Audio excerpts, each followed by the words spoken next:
Alhamdulillah nahmaduhu wa nasta'inuhu wa nastaghfiruh wa nu'minu bihi wa natawakkal alayhi wa na'udzu billahi min shururi anfusina wa min sayyiati a'malina may yahdihillahu fala mudilla lahu wa may yudlil fala hadiya lahu wa asyhadu an la ilaha illallah wahdahu la syarika lahu wa asyhadu anna sayyidana wa habibana wa syafi'ana wa qudwatana wa maulana Muhammadan abduhu wa rasul ballaghur risalah wa addan amanah wa nasahan ummah wa jahada fi sabilillahi haqqa jihadi hatta atahul yaqin. Allahumma shalli ala Muhammadin wa ala alihi wa sahbihi ajma'in. Qala Allah ta'ala ya ayyuhalladzina amanu ittaqullaha haqqa tuqatih wa la tamutunna illa wa antum muslimun.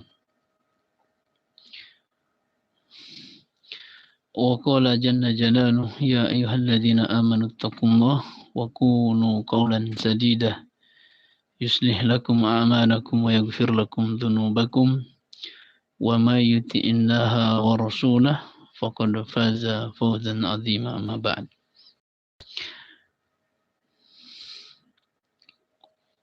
Qala Rasulullah sallallahu alaihi wasallam kullu ummati yadkhuluna al-jannah illa man aba. Qila ma ya'ba ya Rasulullah? Qala man ata'ani dakhala al-jannah wa man asani faqad aba. Atau kama qala Nabi sallallahu alaihi wasallam. Alhamdulillah, kita kembali lagi memuji Allah Subhanahu wa taala di sore hari ini menjelang maghrib. Kita kembali lagi melanjutkan kajian kita, mengulang-ulang lagi pengkajian kita di sore hari ini, yaitu mengkaji kitab Al-Qawaid Al-Kubra, Al-Qawaid Al-Kubra, Al-Mawsum bi Qawaidil Ahkam fi Islahil Anam. Ini kitabnya, Qawaidul Kubra, Al-Mawsum Qawaidil Ahkam fi Islahil Anam.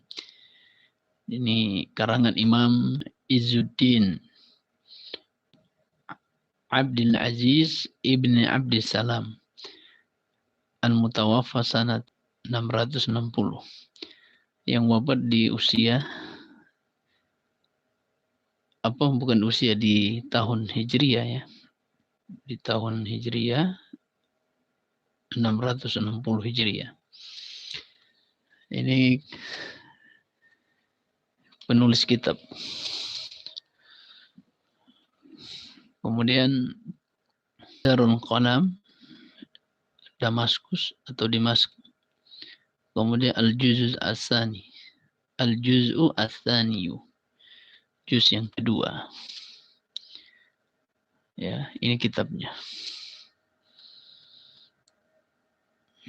Kemudian kita pembahasan tentang pasal menjelaskan tentang bid'ah. Dan ini yang perlu kita jelaskan karena penting untuk menjelaskan hal-hal yang seperti ini. Karena kita harus merujuk langsung kepada kitabnya Al-Imam Izzuddin bin Abdissalam. Kemudian di pembahasan ini, dan ini definisi yang beliau sampaikan, ya, tentang definisi bid'ah.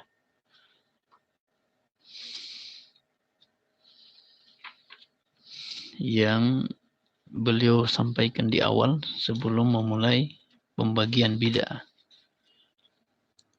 Beliau mendefinisikan dulu, kemudian beliau membahas dengan rinci agar bisa dipahami apa yang beliau sampaikan. Jadi definisi itu penting. apakah dia definisi dari sisi lugawiyah atau dari sisi syar'i. Dan ini yang kita akan jelaskan.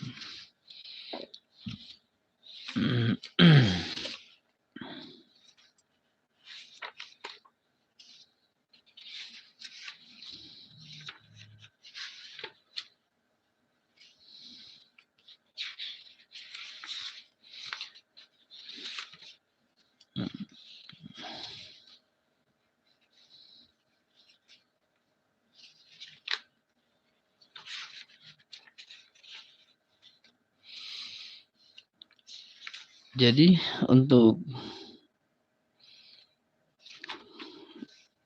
kemudian kita untuk melanjutkan pembahasan ini, kita pelan-pelan saja membahas karena ini perkara-perkara yang sensitif untuk dibahas, apalagi banyak diskusi tentang hal ini. Tapi kita ingin melihat lebih jauh ya. Beliau mendefinisikan al-bid'atu fi'lu ma lam yu'had fi asri Rasulullah sallallahu alaihi wasallam. Ya, bid'ah itu adalah, kata beliau, melakukan suatu perbuatan atau melakukan suatu perbuatan atau perkara yang tidak pernah fi'lu ma lam yu'had fi asri Rasulullah SAW, perbuatan yang tidak pernah dilakukan di zaman Nabi SAW. Jadi perbuatan itu tidak pernah dilakukan di zaman Nabi. Jadi sifatnya umum, apapun itu. Apakah dari sisi agama atau perbuatan itu berkaitan dengan agama atau berkaitan dengan dunia. Sehingganya ini yang kemudian beliau memilih definisi ini.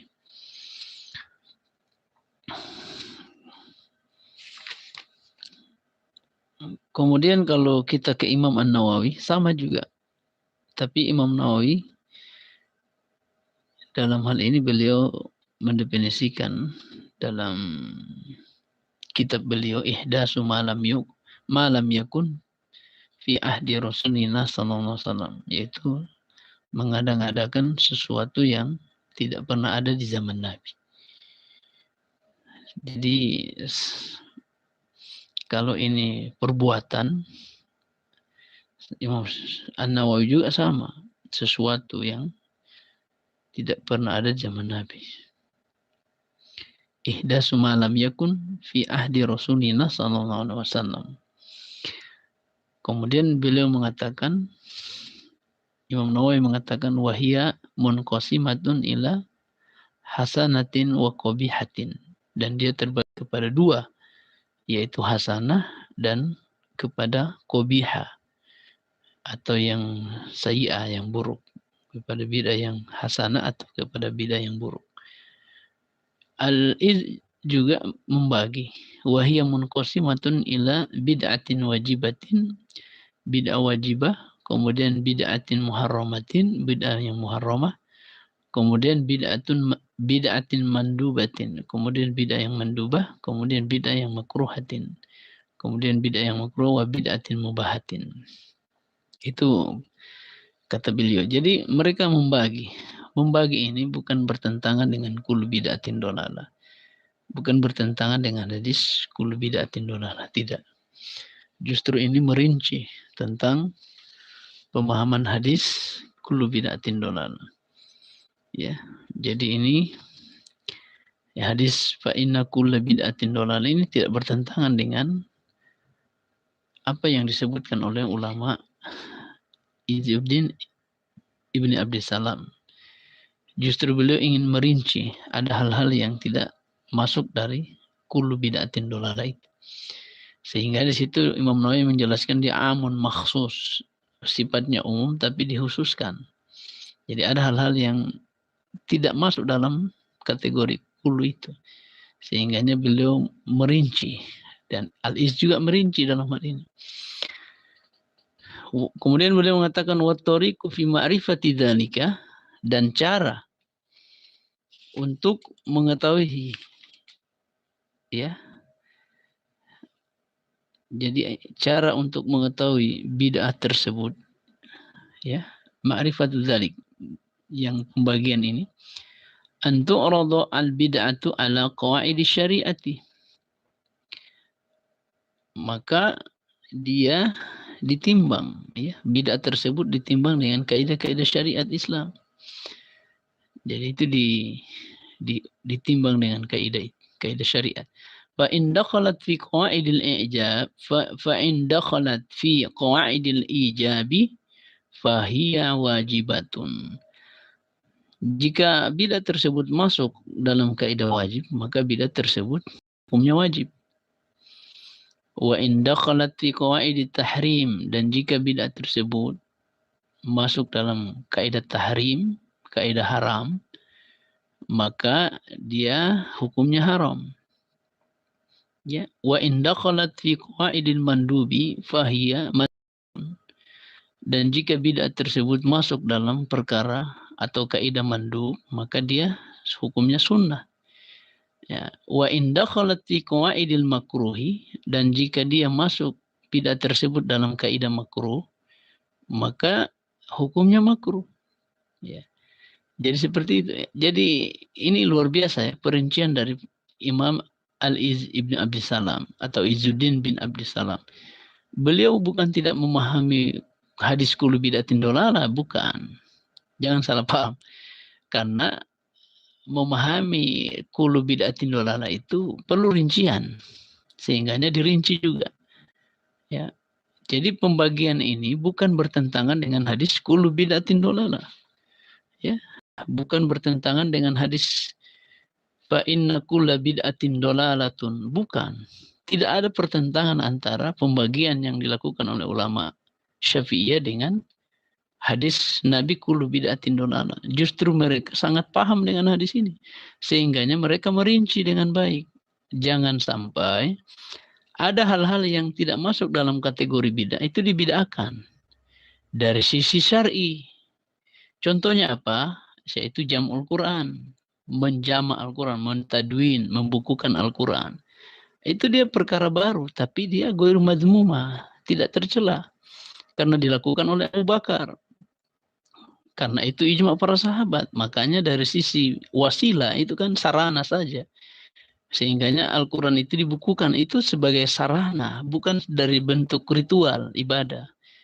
Ya, makanya dia tidak tercela, bahkan dia tidak masuk dari kategori bid'ah dolalah, tidak.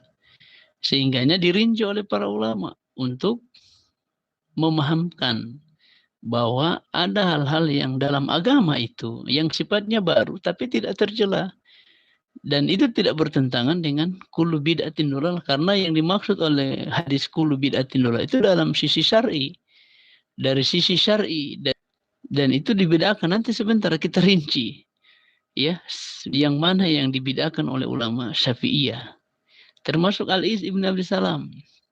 Ya, beliau juga ini membedakan sholat rogoib. Nah, itu beda secara syar'i. Kemudian beliau membedakan juga sholat nisfu Sya'ban, sama dengan Imam Nawawi, dari sisi ritual, karena itu berkaitan dengan ibadah. Adapun kalau jam'ul Quran itu bukan ibadah, itu wasilah, sarana untuk Al-Quran tersebut. Makanya dibukukan. Untuk apa? Supaya Al-Quran itu dijaga. Dan itu atas usulan Umar. Sehingganya Umar ya menyetujui, Abu Bakar menyetujui itu. Karena Abu Bakar menolak di awal. Dan dia tidak setuju dengan usulan Umar. Karena ini tidak pernah dibuat oleh Nabi. Kaifa taf'alu syai'an lam yaf'alhu Rasulullah. Beliau mengatakan, bagaimana engkau mengerjakan sesuatu yang Nabi tidak pernah kerjakan? Artinya Abu Bakar memahami, jadi apa yang tidak dibuat oleh Nabi itu tidak boleh dibuat. Karena Nabi tidak pernah ajarkan. Nah, makanya Umar membantah itu. Beliau mendesak Abu Bakar, katanya, dia bilang ini baik, hadza khair. Ya, membukukan Al-Quran ini baik. Walaupun Nabi tidak pernah suruh, tidak pernah perintah, tapi karena ini menjaga Al-Quran. Sehingganya tidak bertentangan dengan syariat. Karena dia dari sisi wasilah.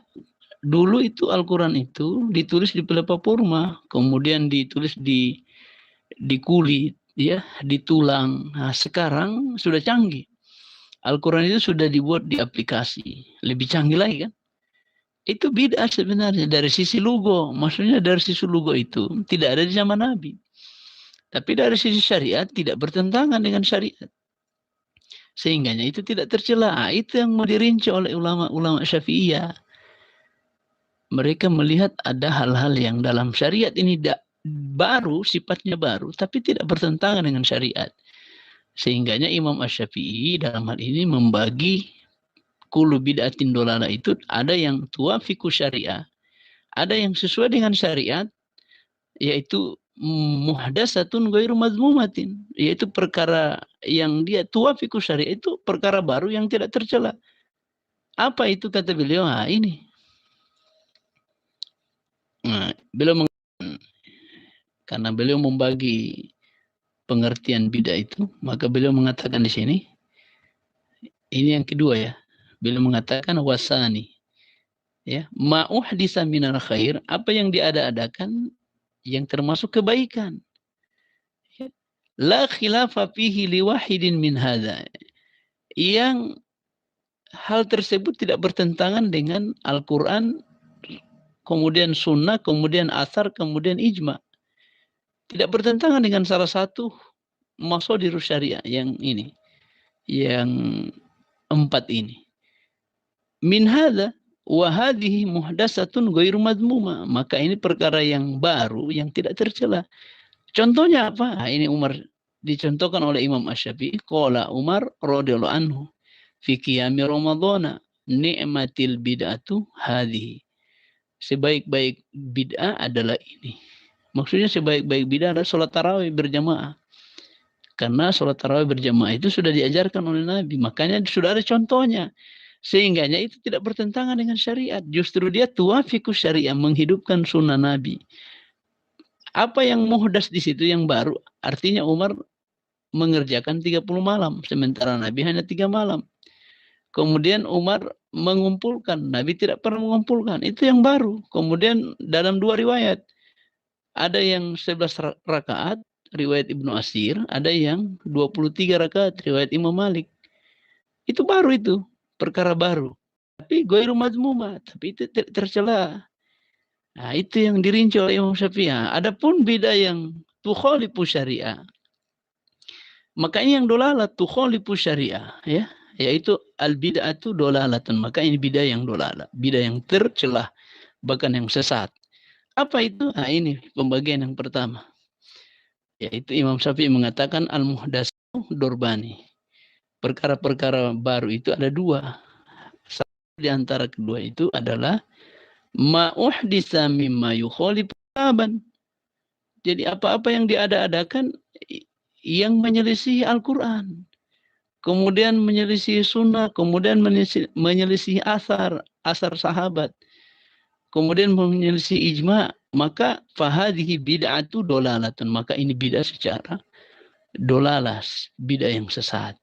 Contohnya apa? Ini dicontohkan oleh seluruh ulama yang menyelisihi sunnah, yaitu adzan di sholat Idul Fitri, Idul Adha. Ini sepakat bahwa ulama menyepakati bahwa adzan di sholat Idul Fitri, Idul Adha itu bid'ah. Karena Nabi tidak pernah mengerjakan dari sisi ibadah ya. Dan ini sifatnya ibadah mahdoh. Ibadah mahdoh, ibadah murni. Karena Nabi sudah tuntunkan ya, sholat Idul Fitri, Idul Adha itu sudah dituntunkan oleh Nabi. Makanya tidak boleh menambah di situ. Adzan saja bukan adzan yang dilakukan di situ, tidak ada adzan. Makanya dalam riwayat Ibnu Abbas, karena Nabi sallallahu alaihi wasallam sholal idah, ya, bila adzanin wala iqamah. Nabi SAW sholat id tanpa adzan dan tanpa iqamah. Nah, itu dia.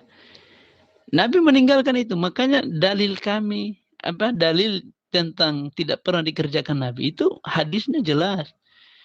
Contoh-contohnya jelas. Jadi seperti itu. Ketika adzan tidak dikerjakan oleh Nabi, itu menandakan bahwa dari sisi ibadah mahdoh tidak boleh kita mengerjakan apa yang tidak dikerjakan oleh Nabi dari sisi ibadah mahdo ya. Tapi kalau dari sisi wasilah boleh mengerjakan yang tidak dikerjakan Nabi seperti jamul Quran tadi. Karena Nabi tidak pernah kerjakan. Siapa yang mengerjakan itu? Sahabat. Abu Bakar atas usulan Umar, maka itu boleh karena dari sisi wasilah, bukan dari sisi ritual, bukan dari sisi ibadah, bukan ibadah mahdo dia. Dia dari sisi non ibadah atau dari sisi goiru mahdo. Dia ibadah yang sifatnya goiru mahdo. Tapi ada kaitannya dengan agama, makanya itu tidak tercela. Ya, jadi seperti itu. Ya, ini memang rincian yang seperti ini kadang banyak yang memahami ya dia tidak merinci seperti ini, padahal ulama-ulama itu merinci. Kenapa mereka merinci? Karena ada hal-hal yang memang masuk perkara agama tapi dia tidak tercela. Begitu ya. Adapun yang memahami kullu bid'atin dolalah itu dari sisi syar'i semua tercela. Sebagaimana tadi ibadah mahdo. Makanya ketika kita merinci yang seperti ini, nah ini ulama Al-Iz Ibnu Abdus Salam merinci. Dia rinci tuh. Makanya rincian ini untuk menjelaskan bahwa dari hadis kullu bid'atin dolalah itu ada hal-hal yang tidak masuk dalam pemahaman hadis itu. Makanya mereka sangat paham ini dari ulama Syafi'iyah. Nah, ini kita baca sama-sama. Ya, jadi mereka membagi wahya munqasimatun ila bid'atin wajibatin ya. Dan itu terbagi katanya. Dan ini dari sisi lugo. Ya, al bid'atu fi'lu ma lam yu'had fi asri Rasulillah sallallahu alaihi wasallam. Bid'ah itu adalah perbuatan, mengerjakan suatu perbuatan yang tidak ada di zaman Nabi. Umum kan?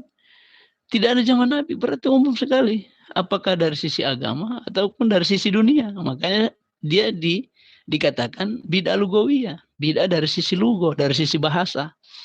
Bukan dari sisi syar'i. Ya wahya munqasimatun ila bid'atin wajibatin. Nah ini pembagian yang pertama, bid'ah wajibah. Bid'ah yang hukumnya wajib. Kemudian bid'ah yang hukumnya haram.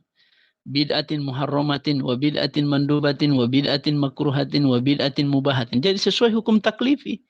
Sesuai hukum yang 5.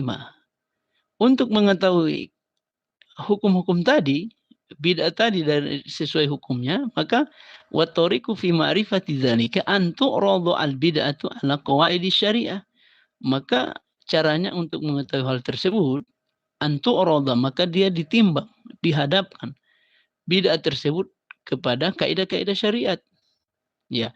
Fa in dakhalat fi qawaidil ijab, jika bid'ah tersebut masuk dalam kaidah wajib atau kaidah wajib fahiya wajibatun, maka hukumnya wajib.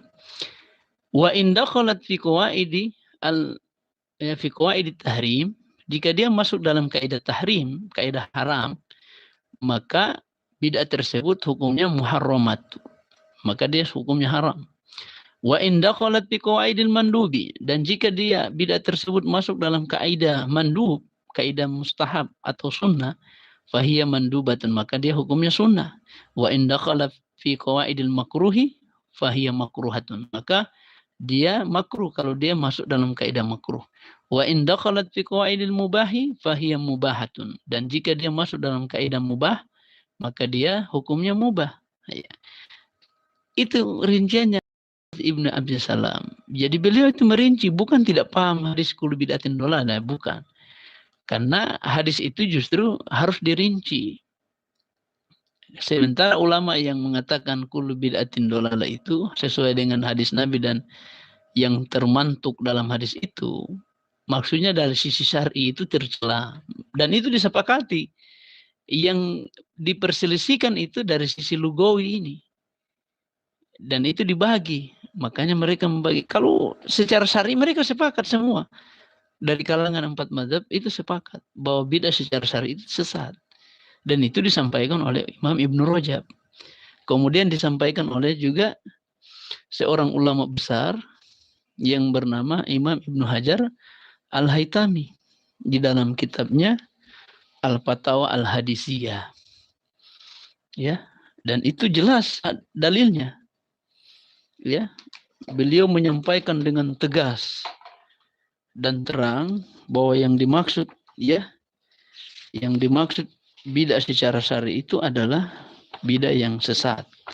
Dan itu sepakat, ya, disepakati oleh para ulama. Dan tidak ada yang kemudian menyelisih itu. Karena dari sisi syar'i memang disepakati. Adapun dari sisi lugawiyah, itu ada rincian. Ada yang sifatnya wasilah, sarana, ada yang sifatnya ritual, ibadah. Tapi sudah ada contohnya dari Nabi. Makanya mereka merinci dengan baik. Dengan rincian tersebut, kita bisa membedakan, mengetahui mana yang dimaksud oleh ulama kalangan Syafi'iyah dan ulama yang lain. Ya, jadi seperti itu teman-teman. Jadi ini perlu kita ulang-ulang dan kita selalu membahas ini karena hal-hal seperti ini banyak yang kemudian terlalu menggampangkan. Artinya ada orang-orang yang ekstrim juga ya. Pokoknya semua yang tidak dilakukan Nabi itu bidah. Itu terlalu berlebihan pemahaman itu. Karena ulama merinci itu. Terutama Al-Iz Ibn Abdi Salam ini. Dia merinci dengan baik untuk menjelaskan bahwasanya pemahaman itu keliru. Nah, ini kitabnya. Ini kitabnya Imam Al-Fatawa Al-Hadisiyah. Karangan Al-Allamah, ya. Al-Allamah Ahmad Ibnu Muhammad Ibnu Ali Ibnu Hajar Al-Haytami. Ulama Syafi'iyah ini, ya. Dan beliau menjelaskan tentang makna bid'ah ya secara syar'i. Yang dimaksud itu adalah bid'ah secara syar'i itu sesat, ya. Ya. Dan ini karangan beliau ya. Kumpulan tanya jawab halaman ya 473 ini. Di halaman 473. Ini cetakan Darul Kutub Al-Ilmiyah ya, Darul Kutub Ilmiyah Beirut, Lebanon. Ya, ini kitabnya. Jadi bukan kita mengarang-arang ya. Yang dimaksud dengan bid'ah dolalah itu secara syar'i. Apa buktinya? Ini. Wa fi annal bid'ata asyar'iyyata la takunu illa dolalatan. Ya. Ya, bi khilafil lugawiyah. Jadi bid'ah secara syar'i, kata beliau bahwasanya bid'ah secara syar'i itu adalah dolalah. Illa dolalatan.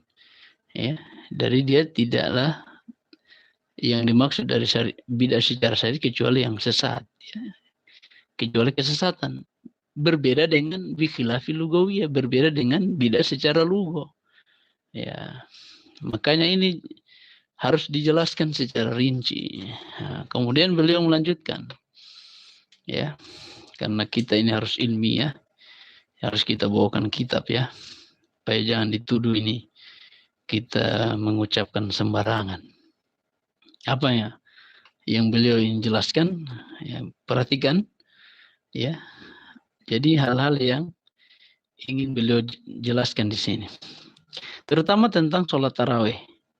Sholat tarawih berjamaah itu kata beliau dalam hadis ini, dalam bahasan ini, ya, wa qaulu Umar, ya. Jadi dan ucapan Umar ini beliau mengatakan wa qaulu Umar radhiyallahu anhu, ya, fi at-tarawih, ya, dalam sholat tarawih berjamaah itu, nikmatil bid'atu hiya, ya, sebaik-baik bid'ah adalah ini. Apa yang dimaksud ya oleh Umar ini? Arada al bid'ata al lugawiyah. Yang dimaksudkan oleh Umar itu adalah bid'ah secara lugo. Artinya apa secara lugo? Yaitu tidak pernah dikerjakan di zaman Nabi. Sebanyak ya atau selama 30 hari. Nabi hanya 3 hari. 3 malam ya, hanya 3 malam. Sementara Umar ini 30 hari dikerjakan. Makanya yang dimaksudkan ini bid'ah secara lugo. Maksudnya bukan secara syar'i. Kalau secara syar'i sholat tarawih itu sudah disyariatkan oleh Nabi. Bahkan Nabi sudah mengerjakan 3 malam. Dan Nabi sudah sepakati dan memberikan contoh ya kepada para sahabat tentang bahwasanya bid'ah secara syar'i ya atau apa bid'ah secara lugo yang dimaksud oleh Umar, bukan secara syar'i. Karena kalau secara syar'i sudah ada contohnya di zaman Nabi, dan Nabi mengerjakan selama 30 malam. 3 malam. Umar yang 30. Itu yang muhdas, itu yang muhdasun muhdasatun ghairu madmumah, itu yang perkara baru yang tidak tercela. Karena sudah dicontohkan Nabi dan Nabi sudah takrir, maka itu sunnah takririyah di zaman Nabi itu, ya. Begitu teman-teman dalam memahami. Jadi yang dimaksud oleh Umar itu kata Imam Ibnu Hajar yang menukil perkataan para ulama, beliau memaksudkan bahwa aroda al-bid'ata al-lugawiyata. Yang dimaksud oleh Umar itu adalah bid'ah secara lugo, bukan secara syar'i. Karena secara syar'i sudah disyariatkan oleh Nabi, makanya tidak bertentangan dengan hadis kullu bid'atin dolalah. Ucapan Umar ini kadang dipertentangan dengan ucapan Nabi kullu bid'atin dolalah. Itu yang keliru. Karena Umar tidak mungkin menyelisihi Nabi, tidak mungkin.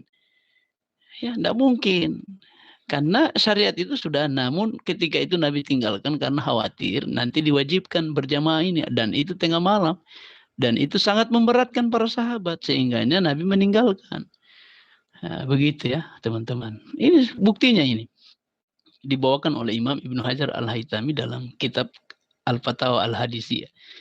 Dan ini kitab fatwa-fatwa beliau, pertanyaan-pertanyaan kepada beliau. Dan beliau menukil bahwa yang dimaksud oleh Umar itu adalah bid'ah secara lugo, bukan secara syar'i.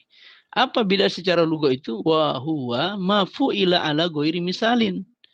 Yaitu sesuatu, mengerjakan sesuatu, apa-apa yang dikerjakan ala ghairi misalin sabi, yang tidak ada contoh sebelumnya, yang tidak ada contoh. Jadi apa yang tidak ada contoh itu bid'ah. Tapi ini secara bahasa, secara lugo, bukan secara syar'i. Karena kalau kita ke Umar sudah dicontohkan oleh Nabi, makanya dia tidak masuk dari sisi syar'i. Ya, makanya dia bid'ah secara lugawi, bukan secara syar'i. Kama qala ya ta'ala, ini dalilnya ya. Qul ma kuntu bid'an minar rusul. Katakanlah wahai Muhammad, engkau bukanlah bid'an minar rusul. Artinya Nabi bukanlah bid'ah yang pertama ya, karena bid'ah itu sesuatu yang baru. Dia bukan, Nabi itu bukan sesuatu yang baru yang diutus. Tapi justru beliau ini ya sudah ada nabi-nabi sebelumnya yang diutus oleh Allah. Makanya Allah menegaskan di sini. Dan ini dalilnya bahwa Nabi itu bukan Nabi yang baru yang diutus, tapi sudah ada Nabi yang diutus sebelumnya. Waalaikumsalam. Ya. Kemudian Imam Ibnu Hajar Al-Haytami menegaskan sholat tarawih berjamaah itu yang dimaksud oleh Umar itu bid'ah secara lugo. Nah, perhatikan sini, walaisat bid'atan syar'an, dan itu bukan bid'ah secara syar'i. Karena kalau secara syar'i Nabi sudah praktekkan dan sudah contohkan dan sudah berikan takrir, makanya dia sunat takririyah berjamaah. Bahkan Imam An-Nawawi dalam kitab Al-Majmu', beliau mengatakan salah satu sholat sunnah yang disunahkan untuk berjamaah itu sholat tarawih berjamaah, yaitu sholat tarawih itu disunahkan untuk berjamaah. Dan Imam Nawawi tidak membid'ahkan itu. Ya, kenapa? Karena memang tidak bid'ah, hukumnya sunnah. Sampai hari ini sunnah kan? Dan itu kita kerjakan. Nah, itu bukan bid'ah. Ini yang kemudian banyak orang yang mempertentangkan dengan ucapan Nabi dengan ucapan Umar. Padahal itu tidak bertentangan. Justru itu harus dirinci seperti ini. Ucapan Nabi kullu bid'atin dolala itu tidak bertentangan dengan ucapan Umar. Nikmatil bid'atu hadhi atau hiya. Makanya di sini Imam Ibnu Hajar menjelaskan hiya hiya aroda al-bid'ata al-lugawiyah. Ucapan Umar itu adalah ucapan yang secara lugo, secara bahasa, karena dari sisi apa yang dikerjakan oleh Umar itu tidak dikerjakan Nabi. Misalnya dia 30 malam. Nabi cuma 3 malam. Itu yang muhdas, itu yang baru. Kemudian Umar menambah. Ya, dalam 2 riwayat kan. Riwayat Ibnu Asir 11 rakaat yang dipimpin oleh imam waktu itu Imam Ka'ab Ubay bin Ka'ab sama Tamim Ad-Dari. Itu Umar menyuruh langsung riwayat Ibnu Asir untuk sholat 11 rakaat. Sementara riwayat Imam Malik, orang-orang yang mengerjakan di zaman Umar itu mengerjakan 23 rakaat. Dan itu riwayatnya sahih. Artinya ini dari sisi jumlah tidak bertentangan. Karena dalil umum Nabi mengatakan sholatul lail masna masna. Sholat malam itu 2 rakaat, 2 rakaat. Sehingganya dalam memahami itu tidak bertentangan dengan perbuatan Nabi yang 11 rakaat. Riwayat Ibnu Asir tadi. Bahkan dalam mazhab Imam Malik, ya, itu sampai 36 rakaat sholat tarawih. Itu tidak bertentangan. Ya. Begitu teman-teman. Oke, lanjut ya. Jadi itu ya. Walaisat bid'atan syar'an. Dan itu bukan bid'ah secara syar'i. Kenapa? Fa innal bid'ata syar'iyyata dolalatun. Karena sesungguhnya bid'ah secara syar'i itu sesat. Adalah kesesatan kama qala ya. Rasulullah sallallahu alaihi wasallam sebagaimana hadis Nabi SAW itu. Nah, kemudian waman qasamaha, dan barang siapa yang membagi bid'ah itu, dan para ulama yang membagi bid'ah itu. Waman qasamaha, dan barang siapa yang membagi bid'ah itu minal ulama'i, dari kalangan ulama ila hasanin, ya, kepada hasanah, wa ghairu hasanin, wa ghairi hasanin, ya, ila hasanin wa ghairi hasanin, kepada bid'ah yang hasanah dan bid'ah yang sayyi'ah atau yang tidak baik, ghairu hasanin, ghairu hasanah. Fa innama qassama al bid'ata al lugawiyata. Ya, dan itu pembagian secara lugo. Jadi pembagian Al-Iz Ibnu Abi Salam tadi yang membagi 5 itu pembagiannya lugawiyah, bukan syariah. Ya. Itu perlu dipertegas ya dalam hal ini. Karena banyak sekali orang yang keliru memahami ini. Kemudian waman qala, dan ulama yang mengatakan kullu bid'atin dolalatun. Hadis Nabi tentang kullu bid'atin dolalah, maknahu bid'ata maknahu bid'atu asyariyatu. Maka maknanya adalah bid'ah secara syar'i, bukan secara lugo. Jadi itu jelas dan terang apa yang dimaksudkan oleh Imam Ibnu Hajar Al-Haytami.